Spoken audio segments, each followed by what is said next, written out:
ఉమ్మడి విశాఖ జిల్లా స్థానిక సంస్థల ఎమ్మెల్సీ ఉప ఎన్నికల పోటీ విషయంలో టీడీపీ కూటమి అనూహ్య నిర్ణయం తీసుకుంది.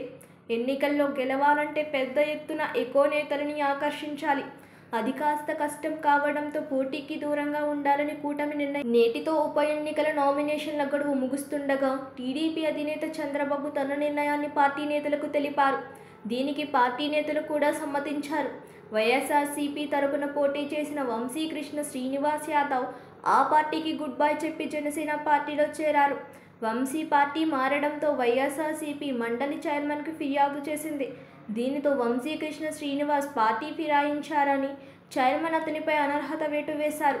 ఈ నేపథ్యంలో ఉప ఎన్నిక వచ్చింది. వైసీపీ ఎమ్మెల్సీ అభ్యర్థిగా బొత్స సత్యనారాయణని ప్రకటించింది.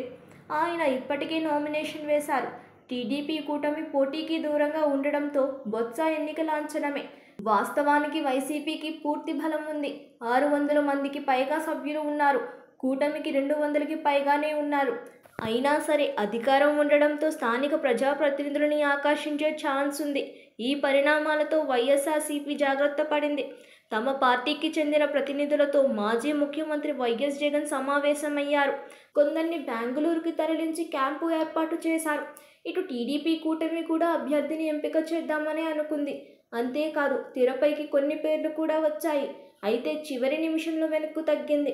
హుందాగా వ్యవహరించాలనే ఈ నిర్ణయం తీసుకున్నట్లు చెబుతున్నారు. అయితే పోటీ చేసి ఓడిపోతే ఇబ్బంది తప్పదని ఈ నిర్ణయం తీసుకున్నట్లు తెలుస్తుంది. ఇక ఎమ్మెల్సీ ఉప ఎన్నికల్లో గెలిచిన వారి పదవీ కాలం 2027 డిసెంబర్ 1 వరకు ఉంది. ఇప్పటికే మండలిలో వైసీపీకి పూర్తి బలం ఉంది. తాజాగా తమ స్థానాన్ని నిలబెట్టుకోవడం వైసీపీకి లభించే ఛాన్స్ ఉంది. ఇటీవల విశాఖ నగర కార్పొరేషన్లో స్థాయి సంఘం ఎన్నికల్లో ఓటమి పాలైన వైసీపీకి ఇది జోష్ ఇచ్చే విషయమని చెప్పవచ్చు. సబ్స్క్రైబ్ చేయండి. Please do subscribe to.